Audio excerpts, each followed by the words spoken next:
Little and Broken, but Still Good, by Wicked Writer on AU3.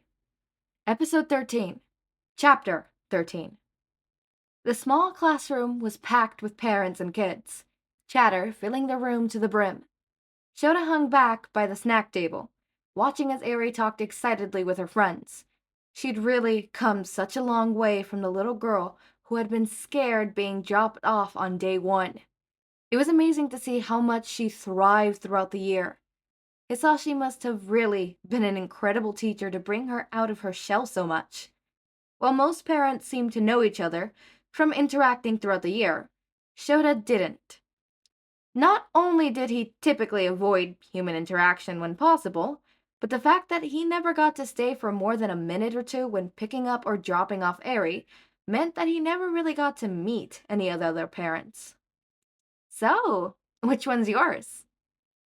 Two women approached Shouta, each with a cup of punch. They both looked friendly enough. He pointed at Eri. The one in the red dress. And you? Oh, you're Eri's father. I've heard about you from Mai. She extended a hand. Yukiro. I'm Mai's mother. I'm Lily's mother. Hina. She pointed at a girl who was playing a board game with a young boy. Nice to meet you. I'm Shouta. He shook her hand. It seems like our daughters get along quite well, Yukio said. Shouta nodded, but didn't say anything else. Will Eri be staying at the school? Hana asked. Yeah, she's been doing really well here, so I want her to continue. Oh, good. I think Mai would be devastated if she left. Yukio pulled out a card from her purse and scribbled something on it. Here is my number. We should set up some play dates over the summer so the girls can see each other. Sounds good. I'll have to check in with my babysitter to see if he could take her if I have work. Eri's mother would be welcome to bring her too. It's just me. Shouta answered. When he looked at the two women, he could see the typical reaction that most people had. They looked at him in a mixture of pity and awe. The other reaction he usually got was worse, assuming he had no idea what to do, and it was brave of him for trying. Like it was impossible for a man to raise a child on his own. Well, seeing Eri, I can tell you must be an amazing father. Hina gave him a sad smile. Before Shouta could respond, Hizashi approached the group. Miss Sukani, Miss Okira, Mr. Aizawa. He greeted each in turn. So glad you could make it. Mai, Lily, and Eri have been an absolute pleasure in the class this year. I'm so glad to hear it. Yukio smiled at him. Mr. Yamada, Shouta said, making Hizashi turn to look at him. Thank you for everything you've done for Eri this year. I don't think she could have had a better teacher. The pink that dusted his cheeks were absolutely adorable. I didn't do it alone. Eri is a wonderful kid, and I could tell she had a lot of support at home. Thanks. I look forward to seeing how much she improves next year. Shouta smiled at Hizashi, neither saying anything else for a moment, forgetting everything else. Shouta took a deep breath. Are you available this Friday? Shouta blurted, and Hizashi looked a little surprised. If you're not, that's fine, but I was really hoping to take you out. Hizashi broke out in a smile that pretty much took over his entire face. Yeah, I am. Give me a call later with the details. He nodded, and Hizashi took his leave to go mingle with the other parents. When he turned back to look at Yukio and Hana, they were both grinning from ear to ear. He honestly forgot they were standing there. Did you really just ask out Mr. Yamada? Yukio asked. Yeah, I did. Shouta wanted nothing more than to leave. He should have waited until parents left at least. Now he had to figure out how to explain the situation without someone thinking that Eri had been getting special treatment from the teacher or something. That's adorable, Hina squealed. And so sweet, Yukio agreed. You already know your daughter likes him too.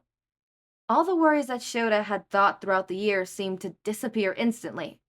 He was so worried about how Eri would be treated because of his feelings towards Hisashi, but it turns out it was probably all for nothing. These parents didn't care, but he knew that probably wasn't how others would react. I imagine Eri would be so excited to have her previous teacher as a second dad. Ina smiled at him. Whoa, it's just one date. Shouta could feel his eyes widen in panic. Although he knew this was a possibility of them dating, it was something else to hear someone say it out loud. Shouta could feel his eyes widen in panic.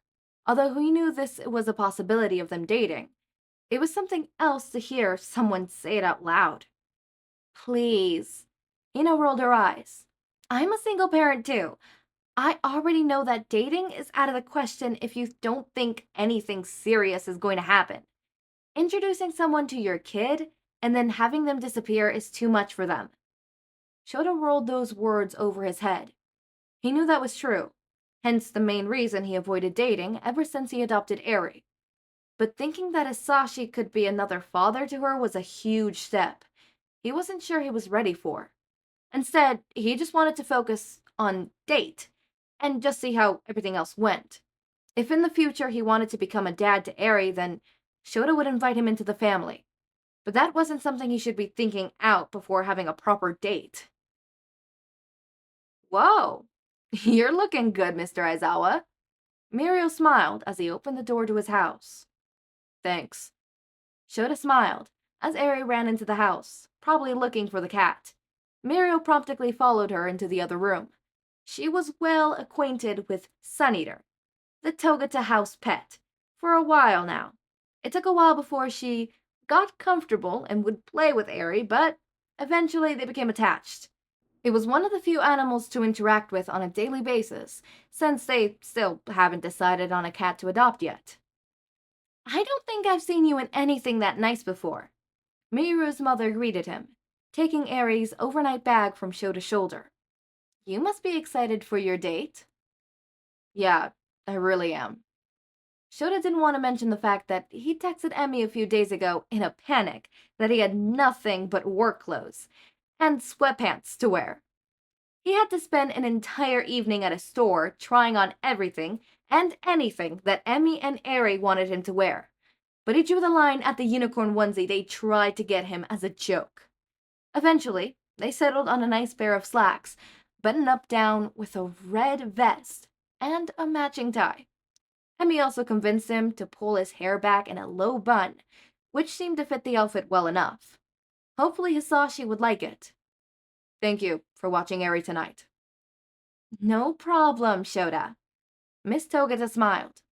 And I hope it's alright that Tamaki is staying for dinner and a movie tonight. He's been so worried since he and Mirio discovered that they're going to be in different colleges. That's fine with me. Shouta assured her. Tamaki Yamajiki was a sweet kid, who was completely head over ears for Mirio. They had been dating nearly the entire time they'd been in high school, and while Tamaki had started to feel more comfortable in that time, his crippling social anxiety would flare up from time to time. Shouta couldn't even imagine how he must be feeling with having to attend a new school all on his own, but also knowing that his boyfriend wouldn't be around to see him. After bidding his goodbye to Eri, Shouta made his way out the door and went on his way to pick up Hisashi. His heart was racing the entire time on the train, worrying about if this date would go well or not. Not that he had any reason to suspect it wouldn't. After all, they already spent so much time together on the phone that it seemed impossible for them not to have a wonderful first date. He got off the station, that should be closest to Hisashi's apartment, and stopped at a flower shop not too far away. He made sure to schedule enough time for this stop, not wanting to show up at Hisashi's place empty-handed. The small shop was filled with various types of flowers, some arranged in bouquets, since others were in large, fancy vase. He had no idea where to even start, so instead, he walked up and down the few aisles trying to find something that caught his eye. Eventually, he wound up staring at the simple bouquet of red roses, which seemed like the typical first date flower you would bring to someone. But, oddly enough, it felt a little impersonal to get that for Hisashi. While he figured the man would be happy with whatever Shouta gave him, it didn't seem like Hisashi's type of flower, although he had no idea what else to get. With a sigh of defeat, Shouta grabbed a bouquet and turned to the register. But as he did, he noticed a small shelf near the door he must have walked by without looking at.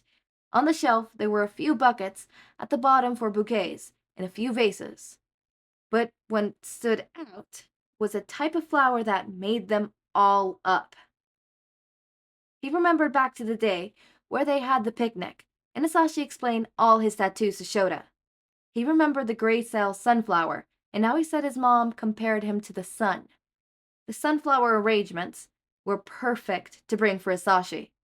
He set the roses back down and grabbed a beautiful arrangement of sunflowers, mixed with some green, purple, and white flowers that Shouta had no idea what they were, but it reminded him so much of Hisashi, he had to get them.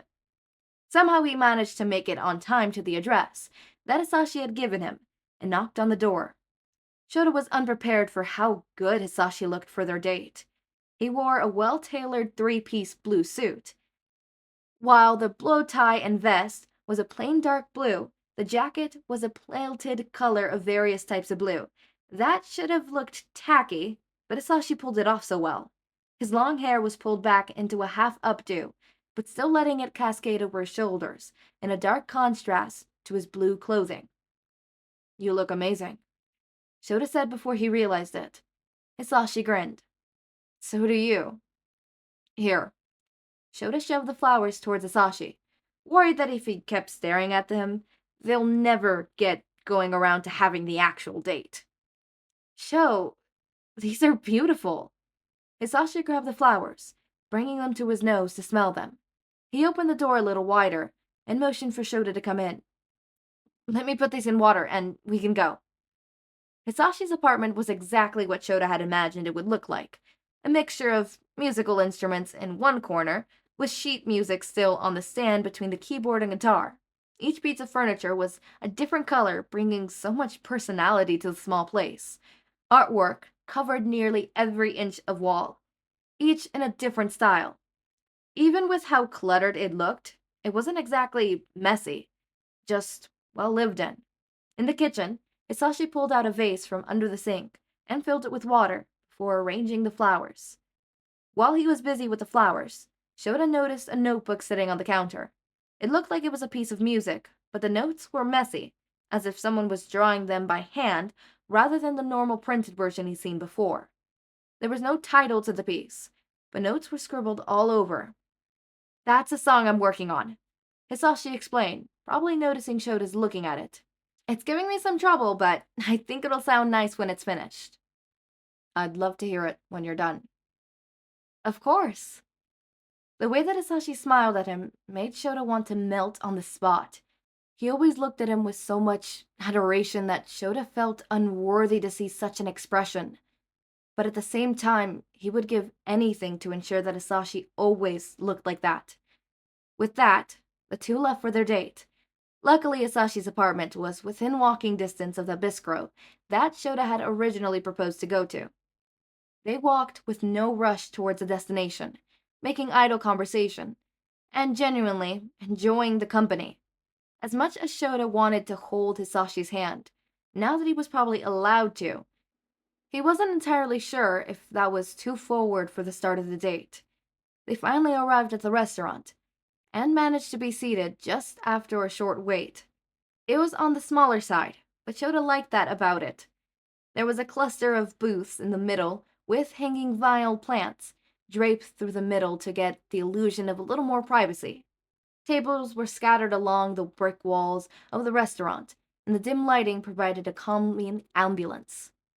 They took their seats at one of the tables in the corner, Shouta opting to sit at the seat next to Hisashi rather than across, right near the window overlooking the street. He was grateful they managed to get a secluded table. No sooner had they taken their seat, the waiter appeared, lighting a small candle and placing it in the center of the table before taking their drink order. "It seems you have good taste," Hisashi said as he looked around the restaurant once the waiter left. "This looks like a cute little place." "Thanks. I'm glad you like it." "I do, but I may just like your company more. Shouta couldn't help but smile at the compliment.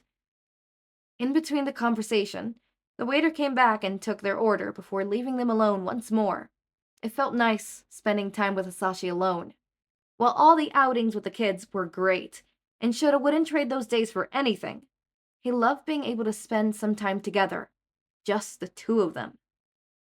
By the time dinner arrived, Shouta was so absorbed in the story Hisashi was telling him that he forgot they ordered at all. The waiter put down Hisashi's flat bread, and Shouta had a simple trail trip sandwich.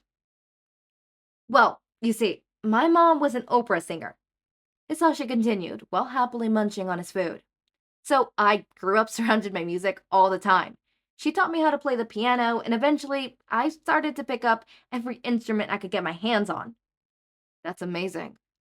I've always wanted to learn to play an instrument, but never had the chance to. Shouta said. I could teach you, Hisashi offered.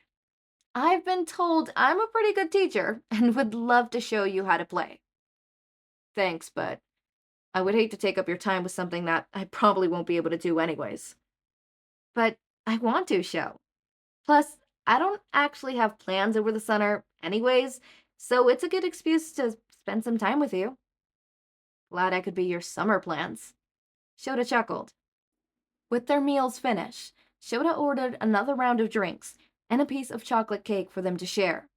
When the dessert arrived, Shouta took a spoonful and offered it to Hisashi, before he had the chance to pick up his own utensil. For a moment, Hisashi looked a little surprised at such an affectionate gesture, before wrapping his lips around the spoon. Shouta watched him with almost rapt attention as Hisashi ate the piece of cake from his spoon before licking his lips. Feeling a little braver, Shouta extended his free hand to place it over Hisashi's, that rested on the table, using his thumb to stroke tenderly. They ate dessert in relative silence, Shouta taking turn to feed Hisashi and himself. It was wonderfully romantic, and when he felt Hisashi's foot slide against the side of his calf, Shouta nearly dropped the spoon. He looked up to see a coy smile in Hisashi's face, and continued to rub his leg with his foot. Two can play at that game.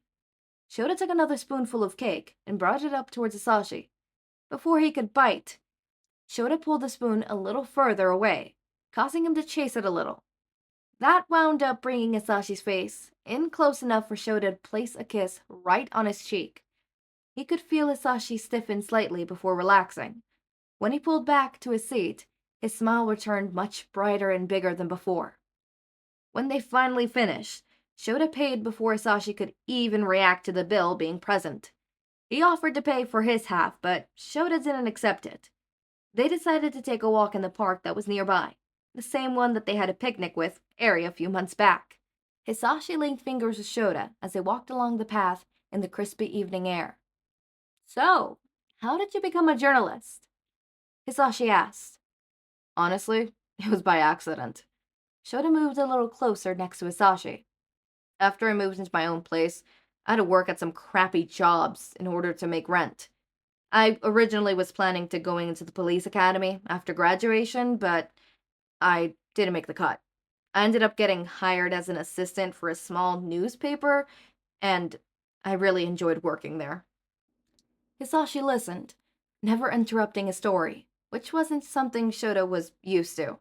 Between Eri's limited attention span and Emmy's needing to talk as much as humanly possible, Shouta rarely got a chance to finish an actual conversation. One of the journalists helped me get into a college for journalism.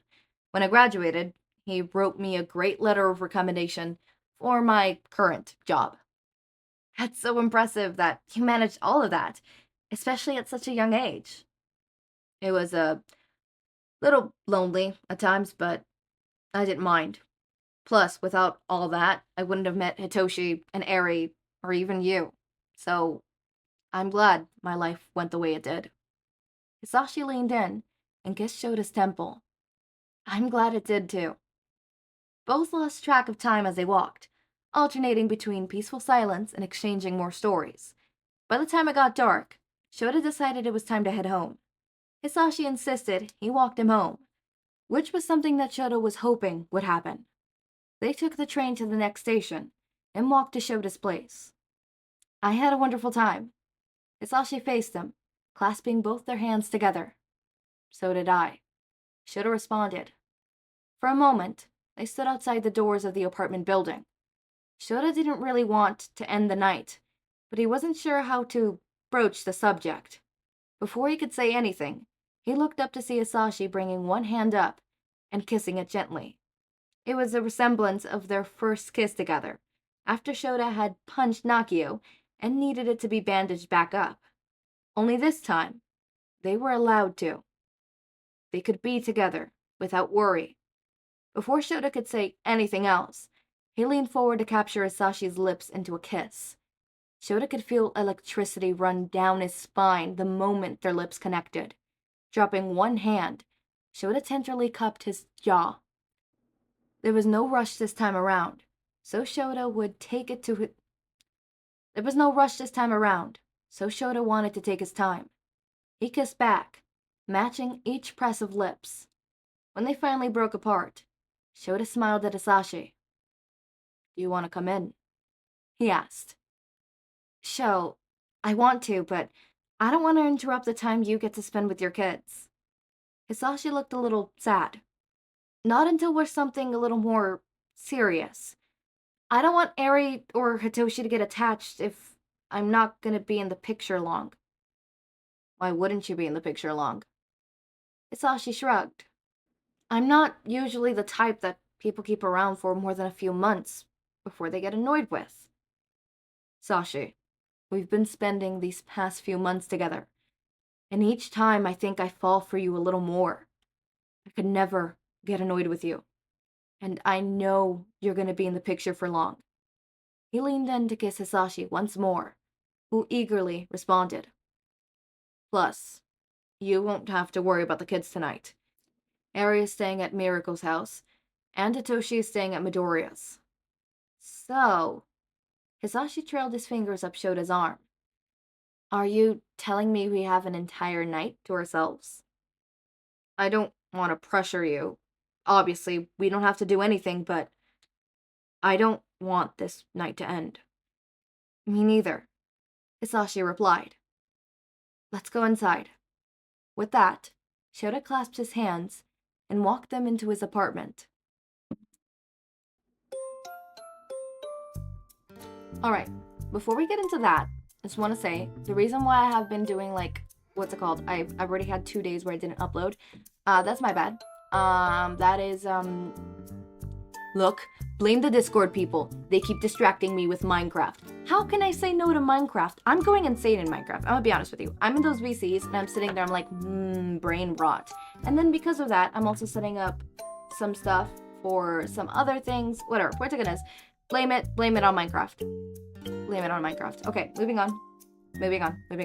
Back on topic. This was a cute first date. That was adorable. I think we know what's gonna happen next chapter. I think we know what's gonna happen next chapter. You know, bow chicka wow wow, but chicka wow wow. I've never done that. Where the fuck did I do that? I'm so sorry. I'm so sorry. I'm opening up the next one. I'm reading a chapter. The first thing I read was, I want to hear you scream my name. Okay, yeah, it's exactly what we do. Licking? What, press? Oh my god. Lewd? I'm just reading. It's aftershocks. What the fuck? Good night? Oh? Okay, I spoiled myself for a second there. Okay. Well, we're scrolling all the way up. I actually don't think this is the last time we're gonna get smut, considering that we both have bottom Hizashi tagged and also top Hizashi tagged. We also have top Aizawa tagged and bottom Aizawa. Anyways, I'm just saying, I don't think next chapter is gonna be available to the public. I'm gonna be honest with you guys. It's gonna be age restricted. I hope you guys know that. I didn't age restrict the one where they're like being teenagers in the sense of but I'm definitely age restricting the next one, without a doubt. Next one's getting age restricted. I'm sorry. No, I'm age restricting that. Have fun. It's gonna be weird. I think this is the first time me recording something that's smutty or full-on smut with a cat. That's gonna be weird. I'm probably gonna kick Storm out of my room. Sorry, Storm. But it's gonna have to happen. It's gonna have to happen. It is just the circle of life. No, it's not. Ignore that. Why did I say that? I don't know why I said that. I don't know why I said that. Okay, moving on. I think this was sweet. I also think it's sweet that at the end, Aizawa was like, dude, we've been talking for months. I am falling in love with you every time, like, more, and I want you in the picture for long. Like, I'm looking long term. I hope you know you're not just like a couple months, then I'm gonna dump you. I'm serious about you, and that, I want that. I need that. Maybe not the night that they're gonna have. I could do without that. But I need the whole, hey, look, I'm not gonna abandon you. I'm not gonna find you annoying after a couple months and just, dip. And with the Hizashi thing, I understand what that feels like. The whole, you feel as though you're too much. You're too annoying. That those around you, specifically significant others, will always leave you.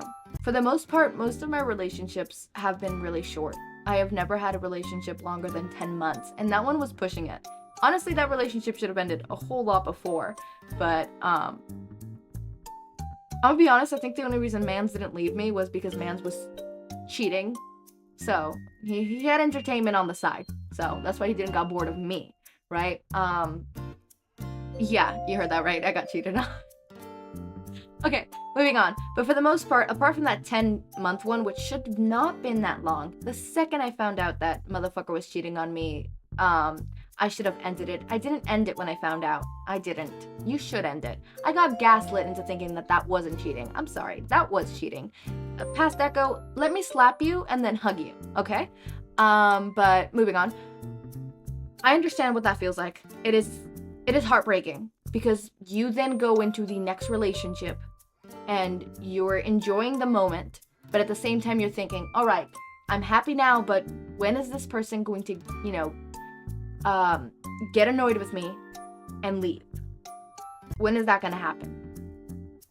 When is, I'm watching, when is the ticking time bomb? It's a ticking time bomb. You're either going to get annoyed with me and leave, you're just going to leave and not give me an explanation, but I know deep down inside it's because I'm quote unquote annoying. So when somebody tells me, you're not annoying, and I want you for the long term, take my heart. Take my AO3 history. Honestly. But then again, if that person, says like, hey, do you love me more than AO3? Like, fucking know your place, bitch. Like, I love you, but fucking know your place. There's two things that I will never love someone more than. And that is Storm and AO3. Now, if you have to tell me which one I like more, Storm or AO3, next question. Anyways, as always, my raindrops, make sure to eat, sleep, drink water, take your meds. Have a wonderful day or night. Link to my Discord server and socials are down in the description. Subscribe to see more of my content, and thank you so much for watching.